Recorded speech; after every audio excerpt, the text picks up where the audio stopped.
अस्सलामुअलैकुम। प्रोग्राम आज के अखबार के साथ मैं हूं रज़ा अब्बास और हमेशा की तरह कुछ मौज़ूआत आज के इस प्रोग्राम में उन्हीं मौज़ूआत के ऊपर बात करेंगे।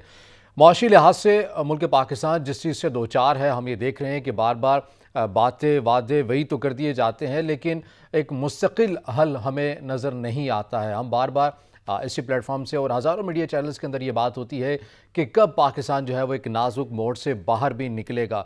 कल मिफ्ता इस्माइल साहब ने प्रेस कॉन्फ्रेंस की जिसमें उन्होंने ये कहा कि जी वाकई बड़ी महंगाई हो चुकी है, क्योंकि मेरी बहनों ने भी मुझे कहा है कि महंगाई तो है वो तो काफ़ी बढ़ चुकी है और मैं भी इस चीज़ का एतराफ़ करता हूँ कि महंगाई का अंसर रोज़ बरोज़ जो है वो बढ़ता जा रहा है। लेकिन मैं क्या करूँ, मैं बेबस हूँ, जो कर सकता हूँ वो मैं कर रहा हूँ, मेरे हाथ बंधे हुए हैं। ये इस मुल्क का वज़ीर ख़जाना कह रहा है कि मेरे हाथ बंधे हुए हैं।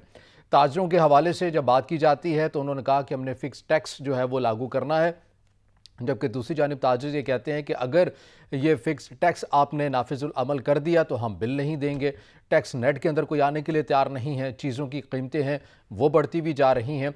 कोई एक प्लेटफॉर्म के ऊपर कोई एक फ्रेमवर्क बनता हुआ हमें नज़र नहीं आता, ना ही उस फ्रेमवर्क के ऊपर इकट्ठे होते हुए हमें लोग नज़र आते हैं। ताज बरादरी कहती है कि हमसे तो बात ही नहीं की गई, हमसे बात करें, हमसे तो पहले ही 6, 7, 8 आप टैक्सेस ले रहे हैं, मज़ीद भी आपने टैक्स लगा रहे हैं, हमें देने में कोई एतराज़ नहीं है, लेकिन एक कानून या एक रूल को तय कर लिया जाए। लेकिन मिफ्ता साहब ये कहते हैं कि हमने तो तय कर लिया है, हमने गुफ्तगू की है इनके साथ और बड़ी तादाद है ताजरों की जो कि इस फिक्स टैक्स की पॉलिसी को जो है वो इसके ऊपर तस्लीम करने के लिए राज़ी है। इसके ऊपर हम बात करेंगे मुल्क की माशी सूरत हाल के ऊपर कि मिफ्ता साहब के किसने हाथ बांधे हुए हैं, क्यों वो फैसले नहीं कर पा रहे हैं जिससे आवाम को रिलीफ मिल सके। और इसके साथ साथ यकीनन साबिक़ वज़ीर-ए-आज़म इमरान खान साहब ने दौरे लाहौर किया है, अधूरे जो मंसूबे थे उनको मुकम्मल करने की हिदायत की है। परवेज़ इलाही साहब को कहा है कि कम वक्त है आपके पास और कम वक्त के अंदर आपने मैक्सिमम जो है आवाम को रिलीफ देना है। और इसके साथ साथ ये भी उन्होंने कहा कि 8 से 12 हफ्तों के अंदर इंतखाबात का जो है इंतखाब होते हुए हमें नज़र आएंगे। और तमाम कारकुनान को उन्होंने कहा है, हिदायत जारी की है कि आप तैयारी कर लें। एक तरफ अधूरे मनसूबे मुकम्मल करने की बातें कर रहे हैं, पंजाब हुकूमत भी रखी हुई है, KP हुकूमत में भी है, आज़ाद कश्मीर है, GB है, मगर उसके बावजूद ये कहते हैं कि वफाक में मैं 8 से 12 हफ्तों में इलेक्शन होता हुआ देख रहा हूँ। इस सूरत हाल की भी वो बात करेंगे। और इसके साथ साथ मुल्क में जो सैलाबी सूरत हाल है और जो हालिया जो बारिशों की वजह से जो तबाही मची है, पूरी गवर्नेंस भी इन्हीं बारिशों के साथ बह गई है। ये वादे वही तो बड़े करते हैं कि हमने ये भी कर लिया वो भी कर लिया, मगर जो सूरत हाल होती है समझ में नहीं आती कि ये NDA में किस चीज़ की किस बला का नाम है कि हज़ारों अरबों फंड्स इन्हें दिए जाते हैं, मगर वक्त से पहले क्यों इक़दामात नहीं किए जाते। एक दो आटों के थैले दे के फ़ोटो सेशन करके समझते हैं कि हमने जो है लोगों को रिलीफ दे दिया है, मगर जो सूरत हाल बनी है बिलखसूस बलूचिस्तान में, वो देखें कि कितनी तादाद में जो लोग हैं वो बेघर हुए हैं, उनकी जमा पूंजी जो है वो पानी की नज़र हो चुकी है, लोग रो रो के दुहाइयाँ दे रहे हैं। तो क्यों पहले इन चीज़ों की तैयारी नहीं की गई। इस तमाम सूरत हाल के ऊपर हम बात करेंगे और इस तमाम सूरत हाल के ऊपर बात करने के लिए हमें स्टूडियो में ज्वाइन किया है सीनियर सहाफ़ी तज़कियाकार मियाँ मुनीर अहमद साहब ने। मियाँ साहब बहुत शुक्रिया वक्त देने के लिए। मियाँ साहब सबसे पहले बात कर लेते हैं मुल्क की माशी सूरत हाल के हवाले से।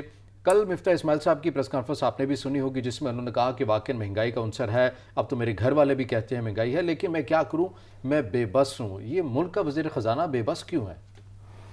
बिस्मिल्लाहिर्रहमानिर्रहीम। रज़ा भाई, ये जो आपने क्वेश्चन उठाया है कि मुल्क का वज़ीर ख़जाना बेबस क्यों है, सिर्फ वज़ीर ख़जाना ही बेबस नहीं है। अच्छा, पूरी हुकूमत बेबस है।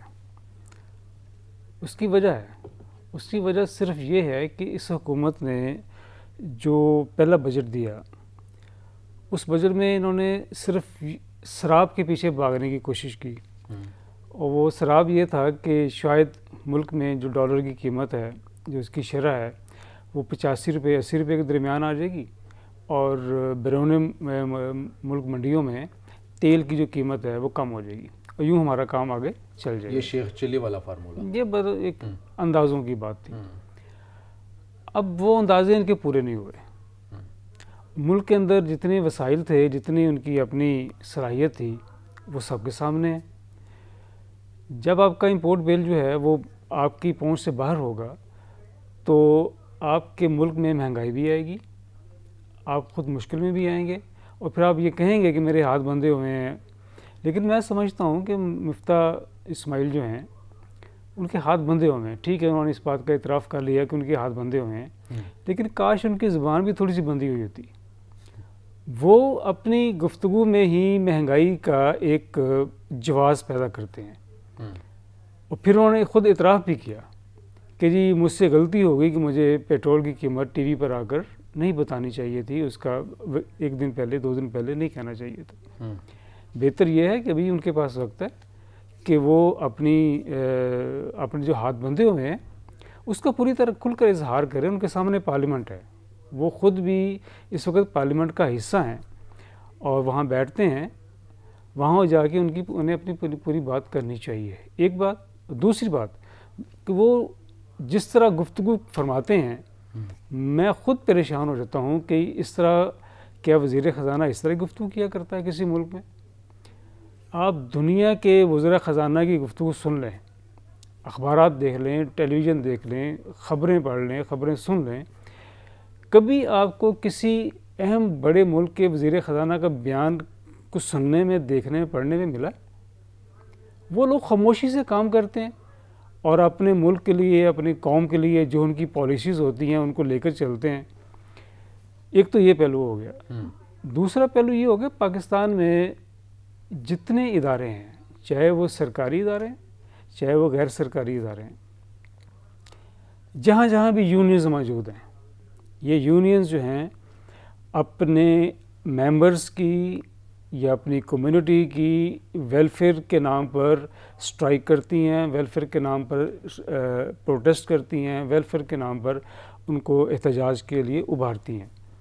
यही तंजीमें हैं जो बजट से पहले अपनी प्रपोज़ल लेकर जाती हैं, FBR के पास जाती हैं, वज़ारत ख़ज़ाना के पास जाती हैं और जो भी हुकूमत होती है उसकी इकनॉमिक टीम के पास जाती हैं, अपनी सिफारिशात लेकर जाती हैं।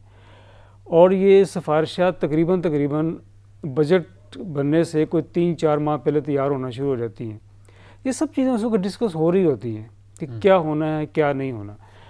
लेकिन जब बजट आ जाता है उसके बाद फिर इन्हें अवाम के, अपने मेंबर्स के हकूक़ याद आ जाते हैं कि हम बिल नहीं देंगे, हम अपना कारोबार बंद कर देंगे। ये चीज़ें पहले सोचनी चाहिए। दुनिया भर में हुकूमतें हैं, वो बजट लेके आती हैं, वो बजट की अमल होता है और अपोजिशन है उसको भी देखती है, जो तजारती तंजीमें हैं वो भी इसको देखती हैं। लेकिन कहीं ऐसा नहीं है कि 1-2 माह पहले जिस बात पर आपने राज़ीनामा किया हो, आपस में एग्रीमेंट किया हो या ये आपने कोई चीज़ पर इत्तेफाक किया हो, 2 महीने बाद आके आप उसी चीज़ को बुनियाद बनाकर लेकिन ताज बरादरी का मौक़िफ़ ये है कि हम जो नुमाइंदा ताज तंजीमें हैं, हमसे तो बात ही नहीं की कि एक मखसूस तबकात हैं उनसे बात कर ली गई है। और जो कि मिफ्ता साहब ये कहते हैं कि ये जो लोग अब सियासत कर रहे हैं, ये इनका एक सियासी बैकग्राउंड है, इस वजह से जान की हुकूमत को बार बार चैलेंज करते हैं और इस तरह की धमकियाँ देते हैं जिससे अफरा तफरी मुल्क के अंदर फैले। बात यह है कि एक मैकेनिज़्म क्यों नहीं बनता। वो ताज बरादरी तो ये कहते हुए नज़र आते हैं कि आप हमसे सेल टैक्स या GST दीगर मद के जो टैक्सेस हैं आप वो भी लेते हैं, बिजली के जो बिल्स आते हैं उनके अंदर भी टैक्सेस शामिल हैं, तो या तो आप उन्हें हटा दें और एक फ़िक्स टैक्स हमसे ले लें, या फिर अगर उन्हें साथ रखना है तो कम से कम ये वाला जो टैक्स आप लगा रहे हैं फ़िक्स टैक्स, ये ना लगाएं। ये उनके मुतालबात हैं कि आप 2 में से कोई एक टैक्स रखें, या वो रख लें या फिर ये रख लें। मैंने आपसे यही गुजारिश की है ना कि जो तजारती एसोसिएशंस हैं इनके जितने ओहदेदार हैं, आप ये देखें ये कब से चले आ रहे हैं अपने ओहदों पे। क्या कभी उन्होंने अपने यहाँ इलेक्शन करवाया? क्या कभी उन्होंने अपने यहाँ को मुशावरत का अमल वसी किया? जमहूरियत हमें सिर्फ अपने जमहूरियत दूसरों के लिए रखी, जमहूरियत को आपने दूसरों के लिए रखी हुई है ना, अपने लिए तो जमहूरियत नहीं है ना। आपने तो आप सियासतदानों को देख ले कि नीचे जो बलदियाती निज़ाम है ये मजबूत नहीं होने देते, जमहूरियत नीचे तक मुंतकिल नहीं करते। ये जो इस वक्त क्राइसिस है, हम इस पर बात कर रहे हैं कि महंगाई और महंगाई के ख़िलाफ़ एक रद्द अमल, इस पर बात करते हुए हम सबसे ये कहना चाहते हैं कि हुकूमत को वो तमाम इक़दामात जो आम आदमी की वेलफेयर के लिए है उसे उठाने चाहिए, और वो तमाम फ़ैसले जो उसने सिर्फ शराब की नज़र होकर, शराब के पीछे भागकर किए थे, उसको एक मरतबा रिव्यू में लेकर जाना चाहिए। लेकिन प्रेशर में नहीं आना चाहिए। कोई हुकूमत अगर किसी जगह प्रेशर पे आ जाती है तो वो अपने किए किराए पर, सर ये हमने देखा है पाकिस्तान तहरीक-ए-इंसाफ ने जब इन्हीं रिटेल मार्केट से जब टैक्स लेने की बात की स्टार्ट के अंदर, शबर जैदी साहब थे उस वक्त, तो ये कहा गया कि 50,000 से ज़्यादा की कोई ख़रीदारी करता है होलसेल मार्केट वाला तो उसको ID कार्ड दिखा के अपने टैक्स नेट के अंदर उसको हम शामिल करेंगे। उसके बाद हमने देखा है कि किस तरह से दुकानें बंद होना शुरू हो गई, धमकियाँ दी गई हुकूमत को, फिर बिलाखिर ये हुआ कि पाकिस्तान तहरीक इंसाफ को वो अपना फ़ैसला वापस लेना पड़ गया। तो ये क्यों ब्लैकमेल हुकूमतें इतनी क्यों हो जाती हैं? हुकूमत के पास रियासती मशीनरी है, क्यों रेट अपनी कायम नहीं कर सकते हैं? इसमें कोई शक नहीं है पाकिस्तान उन 10 ममालिक में से एक है जहां रिटेल मार्केट बहुत बड़ी है, मगर उसके बावजूद इनसे एक फ़िक्स टैक्स या कोई भी टैक्स जब हुकूमत लेने की बात करती है तो रद्द-ए-अमल ये सामने आ जाता है। तो हल क्या है? मसला तुम्हें पता है, हल क्या है फिर इसका? देखिए, मैं आपको ये आपकी पूरी बात का एक छोटी सी मिसाल से आपको अपनी पूरी बात की वजाहत कर दूंगा, और मेरी इस मिसाल को आप ज़रा ब्रॉड कैनवस में देख लीजिए। ठीक हो गया। बाद में इस्लामाबाद में मार्केटों में बहुत सारी तजावुज़ात हैं, और तजावुज़ात का जो असल फ़ायदा है वो CDA को नुकसान है और CDA के मुलाज़मीन को फ़ायदा है। जब भी किसी जगह ऑपरेशन किया जाता है तजावुज़ात के ख़िलाफ़, तो CDA के मुलाज़मीन ख़ुद ही जाके पहले इतला कर देते हैं कि इतने बजे ट्रक आएगा और इससे पहले अपना सामान आप अंदर कर लो। मेरे कहने का मतलब ये है कि ये कुछ हुकूमतों की अपनी कमज़ोरी भी होती है कि वो जानबूझ के ऐसा माहौल क्रिएट करती हैं ताकि उनसे ज़िम्मेदारी जो है उसका बोझ नीचे आ जाए और उनकी कमज़ोरियाँ छुप जाएं, ताकि जो उन्होंने फ़ैसले किए होते थे वो उन कमज़ोरियों के नीचे आगे, इस मलबे के नीचे आगे लेके आगे बढ़ जाए। वो लोग कहें नहीं नहीं ये फ़ैसला हो गया, और चूँकि प्रोटेस्ट हुआ इसलिए वापस लेना पड़ा, हालांकि वो फ़ैसला पहले से गलत हुआ होता है। ये चीज़ें होती हैं, बाज़ का एक अंडरस्टैंडिंग से हो जाती हैं, बाज़ का हालात की वजह से इस तरह बन जाती चीज़ें। ठीक है, मैंने ऐसा गुफ्तगू का सिलसिला जारी रहेगा। मुझे यहाँ पर ब्रेक लेना, ब्रेक के बाद जब वापस आएंगे नाज़रीन तो यहीं से गुफ्तगू का आगाज़ करेंगे। हमारे साथ रहिएगा।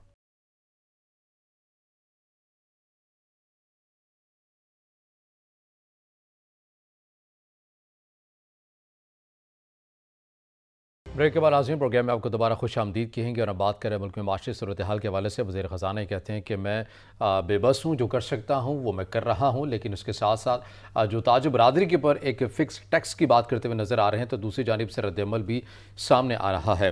मियां साहब, बात यह है कि मिफ्ता साहब ने तो बात जो की है प्रेस कॉन्फ्रेंस में की है, वाज़े की है, कल कुछ प्रोग्राम्स के अंदर भी उन्होंने गुफ्तगू की है, लेकिन इसके साथ साथ एक और भी बड़ा मसला है, वो ये है कि नून लीग अंदर से भी आपको लगता है कि मुकम्मल तौर पर स्टैंड करती है मिफ्ता साहब के साथ? कल हमने देखा मरीम नवाज साहिबा की भी ट्वीट आई और कहा कि मुझसे ताज बरादरी जो है वो राबते में है, और वो कह रहे हैं कि बड़े मुश्किल फ़ैसला ये किया है मिफ्ता इस्माइल साहब ने, काइंडली इसके ऊपर गौर किया जाए और इसको रिवर्स किया जाए। ये ट्वीट कर दी, फिर मिफ्ता साहब ने उसका जो है वो रद्द-ए-अमल दिया है।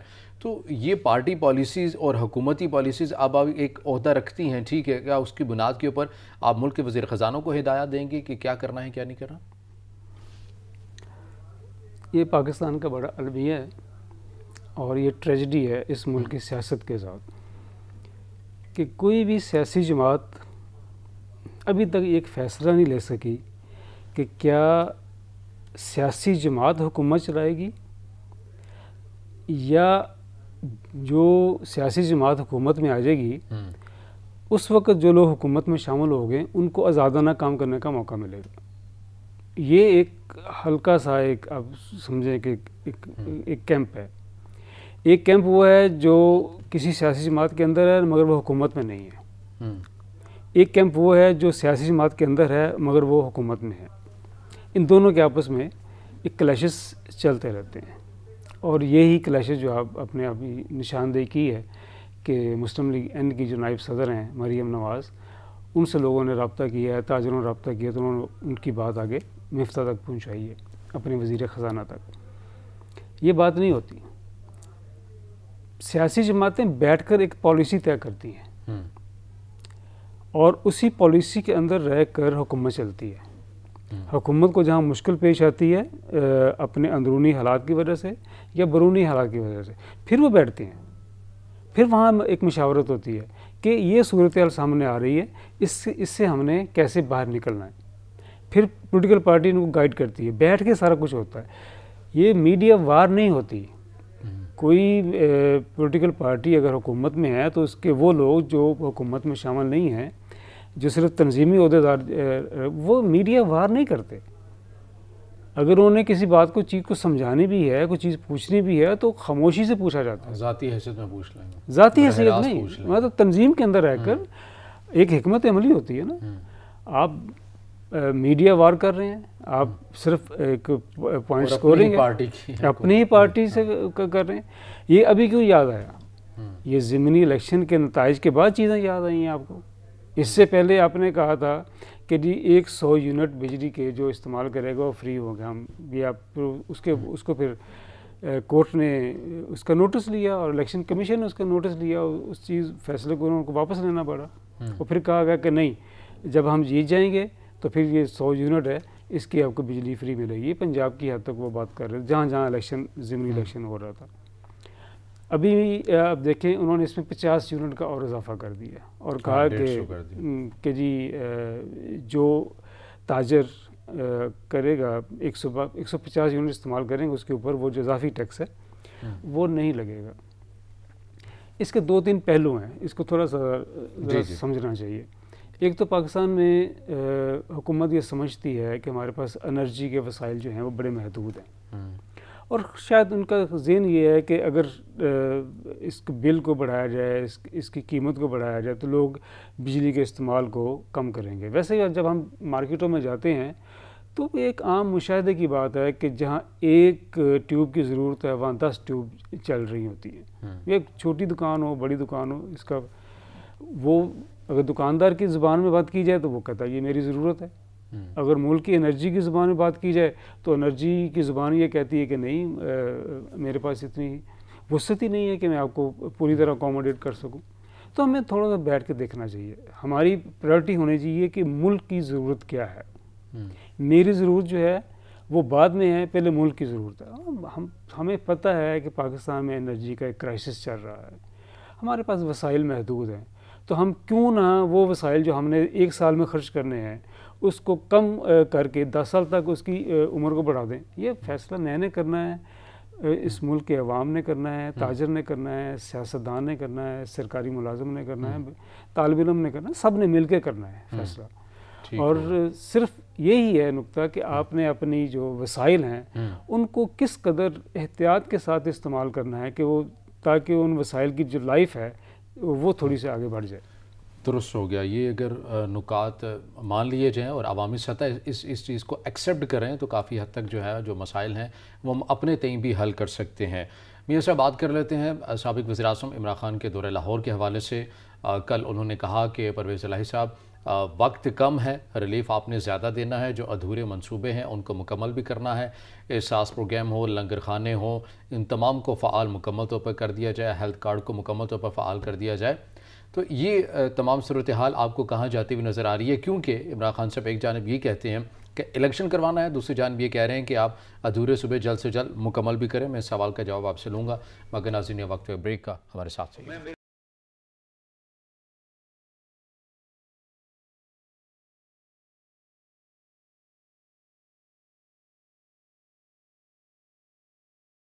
ब्रेक के बाद नाज़रीन दोबारा प्रोग्राम में आपको खुशामदीद कहेंगे और हम बात करेंगे साबिक़ वज़ीर-ए-आज़म इमरान खान के दौरे लाहौर के हवाले से। मियां साहब, ब्रेक में जाने से पहले जो सवाल आपके सामने रखा कि क्या वजह है कि खान साहब एक जानिब तो ये कहते हैं कि पंजाब में जो अधूरे मंसूबे हैं उन्हें मुकम्मल भी करना है, फिर उन्हें 8 से 12 हफ्तों में इलेक्शन होते हुए भी नज़र आ रहे हैं। तो इरादा क्या है, पॉलिसी क्या है? अगर जल्द इलेक्शन चाहते हैं तो क्यों अभी तक KP की और पंजाब की असम्बली को तहलील नहीं कर रहे हैं? देखिए, जो आपने पंजाब में अधूरे मनसूबों की बात की है ना, एक मनसूबा तो वो था जो तहरीक इंसाफ के चेयरमैन इमरान खान साहब के सामने रखा गया था कि आप पंजाब की गवर्नेंस दुरुस्त करें और उस्मान बाज़ार को हटाएं। अच्छा। और ये तो मनसूबा हो गया मुकम्मल। सही है। और उनकी जगह पर आ गए हैं परवेज़ इलाही। अब परवेज़ इलाही जब हम देखते हैं ये चीज़ें अब अरेंजमेंट की तरफ गई हैं।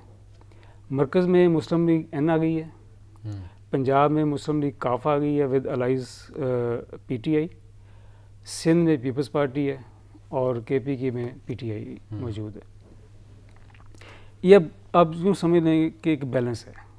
और बलूचिस्तान में बाप पार्टी है, ये एक वहाँ तो बाप ही है, ये एक बैलेंस है। अब हम आ जाते हैं इमरान खान साहब की वो गुफ्तगू जो उन्होंने जिसका इजहार आज अखबारात में मौजूद है। जब उस्मान बुज़दार पंजाब के वज़ीर आला थे तो परवेज़ लाई स्पीकर थे, ये काफ उनकी एलाइज थी। उस वक्त इनके दरमियान एक खामोश टसल, जिसको टेंशन बोलते हैं, या कशीदगी, वो चलती रहती थी। वो कशीदगी क्या थी?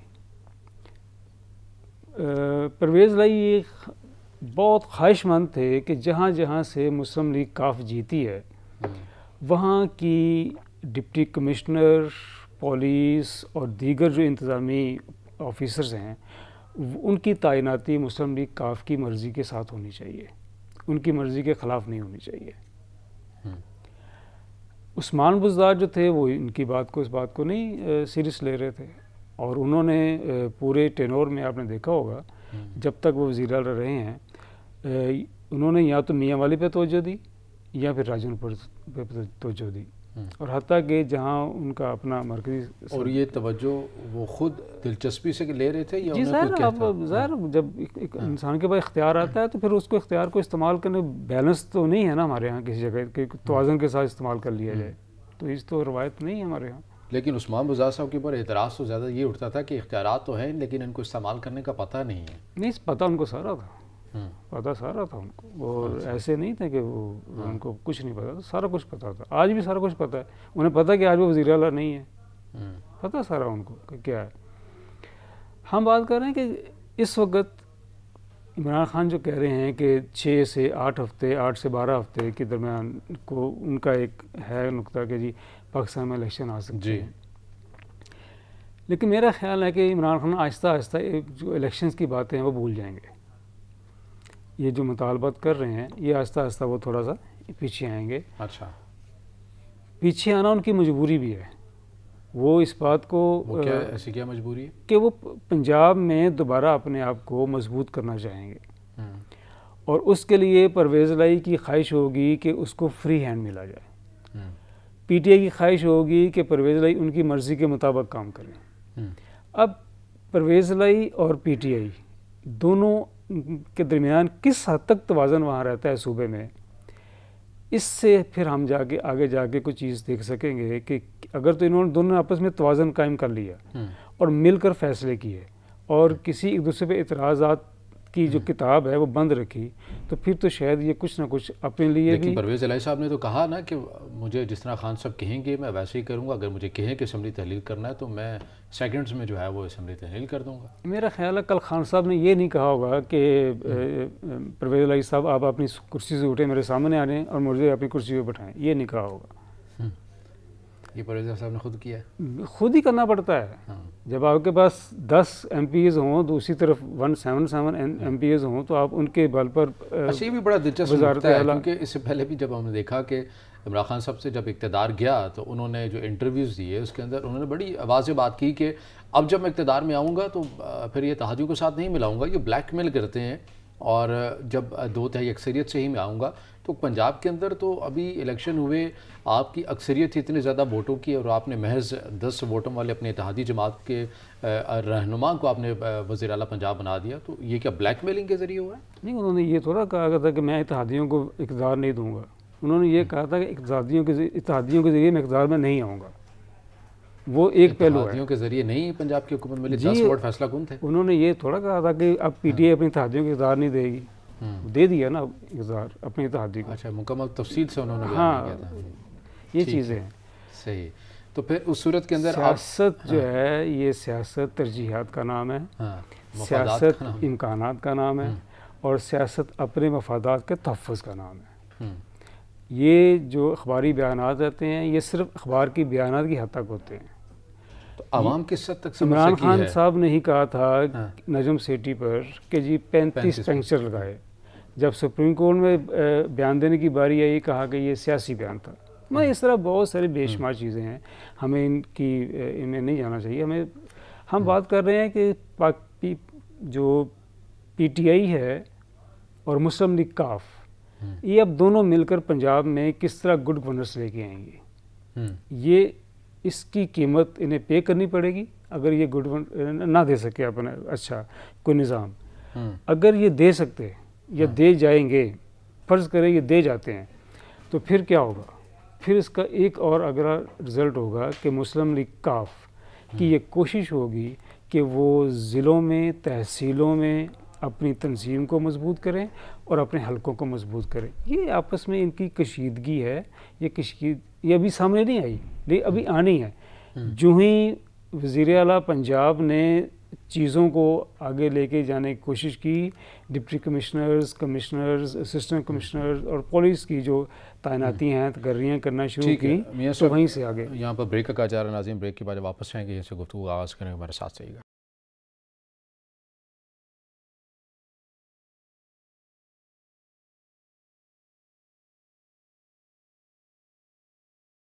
ब्रेक के बाद नाज़रीन प्रोग्राम में आपको दोबारा खुश आमदीद कहेंगे। बात करेंगे बलूचिस्तान में बिलखुसूस हालिया बारिशों से जो तबाही मची है, एक मजमूई सूरत हाल के ऊपर हम बात करेंगे। हर साल बारिशें होती हैं, मौसम आता है मानसून का, पहले से हिकमत अमली क्यों नहीं बनाई जाती और इतनी बड़ी तादाद में जो लोगों का जानी और माली नुकसान हुआ है, अब उसका अजाला महज एक दौरे से या कुछ ऐलानात से हो सकेगा? आइंदा के लिए हिकमत अमली कुछ बन सकेगी या फिर ये फ़कत ये है कि अभी जो हो गया सो हो गया, आइंदा फिर मज़ीद किसी तबाही का इंतज़ार हम करेंगे? मियाँ साहब, आपको क्या लगता है कि जब भी ये मौसम आता है, सारी दुनिया में आता है, ईरान के अंदर देख लें, वहाँ भी सैलाबी सूरत हाल है, लेकिन इदारे मजबूत होते हैं, इदारे मुतहरिक होते हैं, यहाँ हमारे मुल्क में ऐसा मैकेनिज़्म क्यों नहीं है?